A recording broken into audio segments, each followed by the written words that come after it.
శుభోదయం. ఈ రోజు మనం చాలా ముఖ్యమైన సున్నితమైన అంశం గురించి మాట్లాడబోతున్నాం. అదే వ్యసనం. వ్యసనమనేది నిస్సందేహంగా ఒక నిరంతర యుద్ధంలా అనిపించవచ్చు. అది మనల్ని అలసిపోయేలా చేస్తుంది, ఒంటరిగా ఉన్నామనే భావన కలిగిస్తుంది, మరియు ఒక్కోసారి బయటపడలేని అగాధంలో కూరుకుపోయామనిపిస్తుంది. అయితే ఈ ఉదయం నేను మీలో ప్రతి ఒక్కరికీ ఒక అద్భుతమైన ఆశను అందించాలనుకుంటున్నాను. అదేమిటంటే, మన పోరాటంలో మనం ఒంటరిగా లేము. బైబిల్ మనకు ఈ విషయాన్ని స్పష్టంగా హామీ ఇస్తుంది.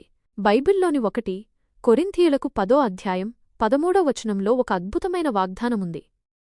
మీరు సహింపగలిగినంతకంటే ఎక్కువగా ఆయన మిమ్మును శోధింపబడనీయడు. అంతేకాదు, సహింపగలుగుటకు ఆయన శోధనతో కూడా తప్పించుకుని మార్గమును కలుగచేయును. ఇది ఎంత శక్తివంతమైన మాట! అంటే మనం ఎదుర్కొనే ఏ శోధన, ఏ పోరాటం కూడా దేవుని అనుమతి లేకుండా రాదు, మరియు మనం తట్టుకోలేనంత బరువుగా ఉండదు. అంతేకాదు, దేవుడు కేవలం అనుమతించడమే కాదు, ఆ శోధన నుండి బయటపడటానికి ఒక మార్గాన్ని కూడా చూపిస్తాడు.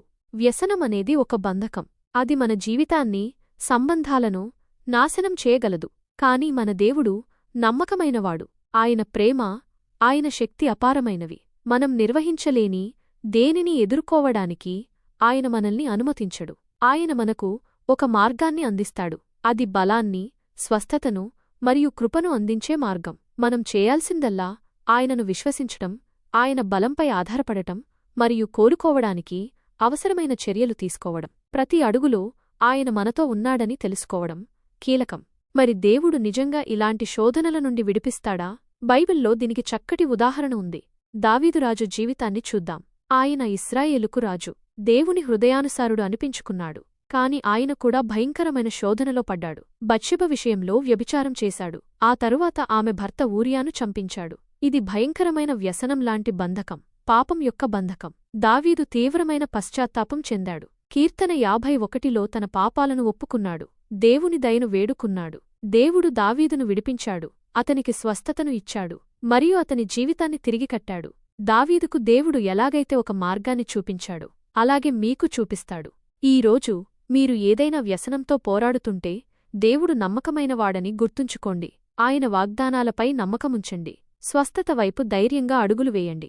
అది సహాయం కోరడం కావచ్చు, వ్యసనాన్ని గుర్తించడం కావచ్చు, లేదా మార్పు కోసం ప్రార్థించడం కావచ్చు. ప్రతి శోధనను అధిగమించడానికి ఆయన మీకు సహాయం చేస్తాడని తెలుసుకోండి. ఆయన కృప మీకు సరిపోతుంది. వ్యసనాన్ని అధిగమించడానికి మొదటి అడుగు ఎప్పుడూ ఇదే: దేవునితో ఎల్లప్పుడూ ఒక పరిష్కార మార్గం ఉందని గుర్తించడం. ఆయన మీకోసం ఒక మార్గాన్ని కలిగి ఉన్నాడు. మీరు ఆ మార్గంలో నడవడానికి సిద్ధంగా ఉన్నారా?